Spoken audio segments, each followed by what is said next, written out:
Have you ever wondered what happened to the man who condemned Jesus Christ to die on the cross? Most of us know his role in the crucifixion, but what happened to him after that fateful day? Could a single decision made under intense pressure have set him on a path to a tragic and mysterious end? The answer is chilling, and the story is even darker than you might expect. What if the person responsible for one of history's most controversial executions lived the rest of his life in fear and regret? Imagine carrying the weight of condemning an innocent man, a man who some believed was the Son of God. Pilate's story doesn't end when he washes his hands of Jesus' blood. It only gets more mysterious, and some would say even cursed. Here's the truth that few people know. Pilate didn't simply vanish into history after the crucifixion. His life spiraled into chaos. He became a man haunted by his decisions, trapped in a web of guilt and regret. Some say it was divine punishment for condemning Jesus, while others claim Pilate himself couldn't live with what he'd done. But one thing is certain: the moment he handed Jesus over to the crowd sealed his fate. We all know the famous scene. Jesus stands before Pilate, the Roman governor of Judea, accused of blasphemy by the Jewish leaders. Stumped, Pilate asks the crowd, "What should I do with this man?" The crowd screams, "Crucify him!" But did you know that Pilate didn't actually want to kill Jesus? In fact, Pilate tried to find a way out. He knew Jesus wasn't guilty of any crime deserving death. So why did he give in? The answer is simple: fear. He was afraid of the Jewish leaders and the uproar they could cause. He was afraid of losing his position, his power, and maybe even his life. And so he made the decision that would change not only Jesus' life, but his own. Pilate's attempt to wash his hands of the matter didn't wash away his responsibility. Rumors of madness, shame, and a deep sense of regret marked his life after the crucifixion. Was he punished for what he did to Jesus? Many believe so, and the stories of his final days are enough to send chills down anyone's spine. The history doesn't offer a clear answer, but legends and ancient writings paint a disturbing picture. Some claim that Pilate's conscience tormented him so badly that he eventually took his own life. Others assert that the cruel Roman Emperor Caligula executed him. Whatever the truth, one thing is clear: Pilate's life didn't end peacefully. According to an ancient story, Pilate's mind repeatedly replayed the crucifixion, plagued by nightmares of Jesus. He tried to escape the memories, but no matter what he did, they followed him. Like a shadow he couldn't shake. Can you imagine the terror of reliving your worst mistake every single night? It's no wonder that Pilate's end was as tragic as the decision he made. Let's take a journey back in time to the year 33 AD, when Pontius Pilate stood at the crossroads of history. Pilate was no ordinary man. He was the Roman governor of Judea, appointed by Emperor Tiberius himself. His position gave him authority over the region, but it also came with a dangerous burden. Pilate's job was to keep the peace, and any disruption could cost him everything: his career, his reputation, even his life. At the heart of this story lies a tension that would eventually consume Pilate: the conflict between his own authority and the demands of the Jewish leaders. The Jewish Sanhedrin, a powerful council of priests and elders, wanted Jesus dead. They accused Jesus of blasphemy, of claiming to be the Son of God, and they insisted that this was a crime worthy of death. But there was a problem. The Sanhedrin didn't have the power to execute anyone. Only the Roman governor could issue a death sentence. Pilate found himself enmeshed in a perilous struggle for dominance and treachery. He knew Jesus was innocent. He even told the crowd, "I find no guilt in this man." But the pressure was mounting, and Pilate felt the weight of it pressing down on him. The Jewish leaders weren't just asking for a favor, they were demanding it. If Pilate didn't give in, he risked a rebellion that could spiral out of control, threatening Roman authority in the region. Pilate, still reluctant, tried one last desperate move. During Passover, the people customarily chose one prisoner for the governor to release. Pilate gave them a choice: Jesus, an innocent man, or Barabbas, a notorious criminal guilty of insurrection and murder. Surely, Pilate thought, they would choose to save Jesus.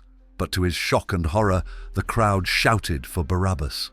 So, with his authority hanging by a thread, Pilate made the decision that would haunt him forever.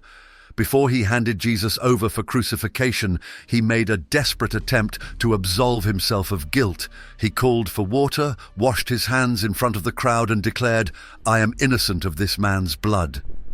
But could he really wash away his responsibility? In reality, Pilate not only betrayed the crowd but also himself. He had the authority to stop the execution, but he chose not to. In that moment, Pilate handed over his power to the crowd, and in doing so, sealed his own fate. History tells us that Pilate's decision to crucify Jesus didn't save him from trouble. In fact, it only made things worse. His role in the crucifixion would forever stain Pilate's reputation in the years that followed, and his downfall became inevitable. Pilate's decision to betray his own conscience may have led to his ultimate demise.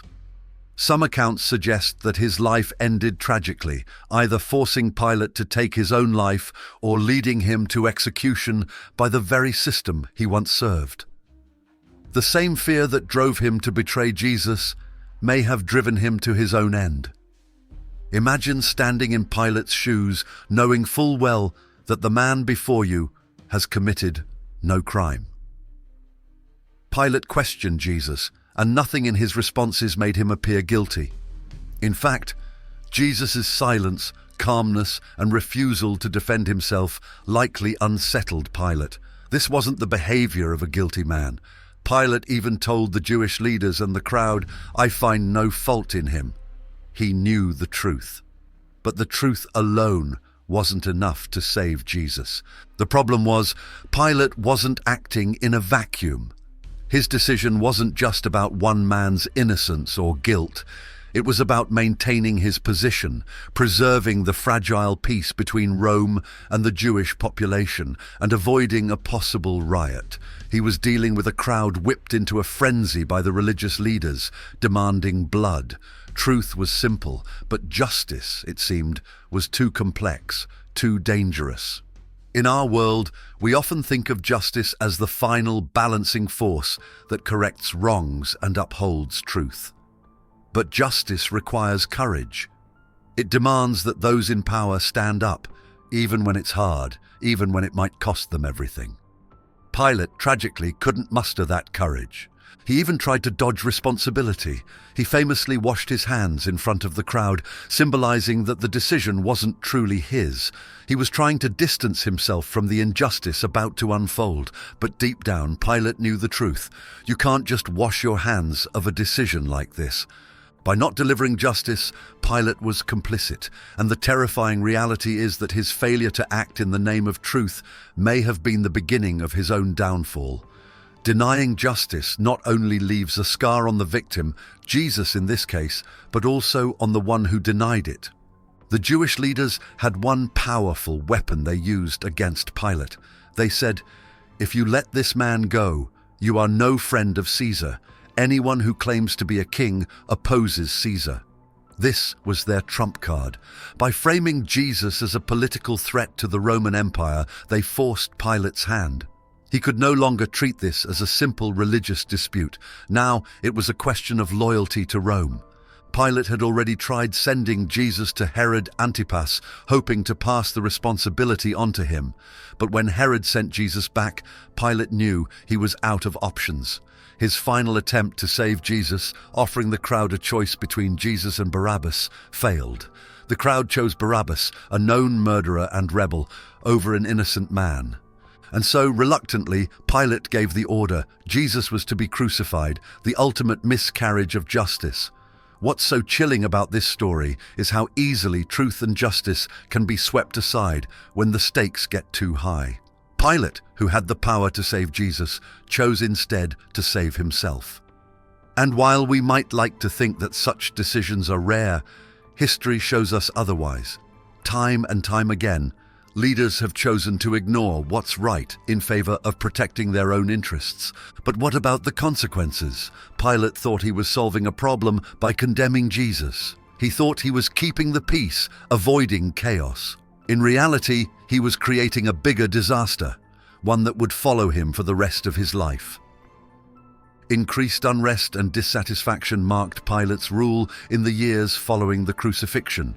His decision to execute Jesus didn't bring peace. It brought turmoil. His reputation was forever tainted. Many believe that Pilate's later downfall, and perhaps even his death, were the direct results of the decisions he made that day.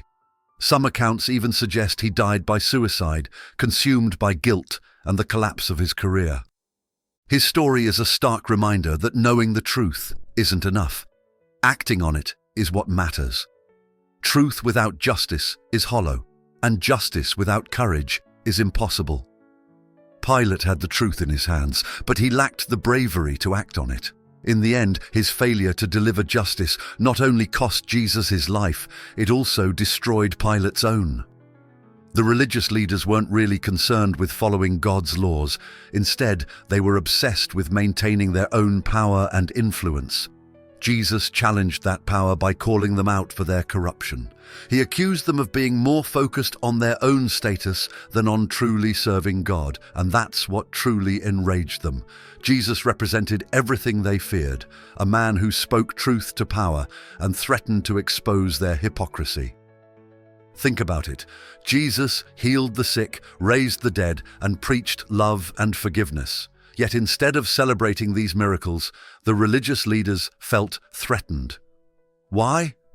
That's because Jesus didn't conform to their system. He didn't play by their rules. He associated with tax collectors, sinners, and outcasts, the very people the Pharisees deemed unworthy of God's love. Jesus' actions didn't just undermine their authority. They exposed the hypocrisy of their religious system. And when someone threatens the status quo, those in power will do whatever it takes to silence them. One of the key examples of this hypocrisy was the controversy over the Sabbath. Jewish law mandated no work on the Sabbath. The Pharisees held on to this rule with an iron grip, treating any breach as a major offense. But Jesus, in his compassion, healed people on the Sabbath, saying, "The Sabbath was made for man, not man for the Sabbath." Mark 2:27. This statement was revolutionary. Jesus was telling the Pharisees that their strict interpretation of the law had lost sight of its true purpose, to benefit people, not burden them.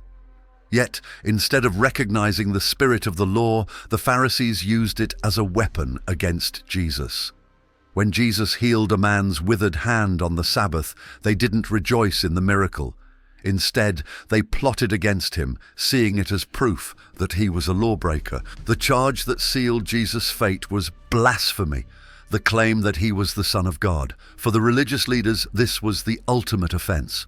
But was it really about blasphemy, or was it more about power? Jesus didn't just claim to be the Messiah, he challenged the entire religious system. He didn't follow the rigid legalistic rules that the Pharisees had put in place.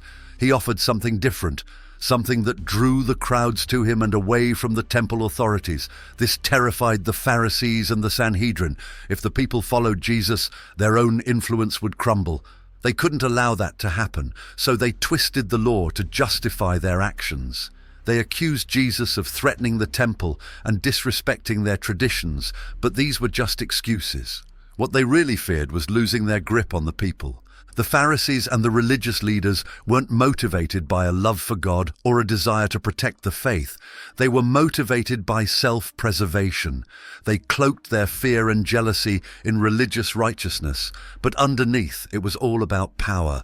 Pilate's legacy is one of tragedy. He held immense power as the Roman governor, yet when faced with a choice between right and wrong, he caved. He knew Jesus was innocent. He saw through the schemes of the religious leaders and recognized their jealousy. Even though he declared, "I find no fault in this man," he still handed Jesus over for crucifixion. Yet Pilate was not the only one who betrayed the truth. The religious leaders, with their thirst for power, used their position to manipulate the law, for their own gain. They cloaked their betrayal in religious fervor, convincing the people that they were acting in defense of their faith. But in reality, fear drove their actions, fear of losing control, fear of Jesus' growing influence, and fear of change. Thank you for watching, and I look forward to seeing you in the next video.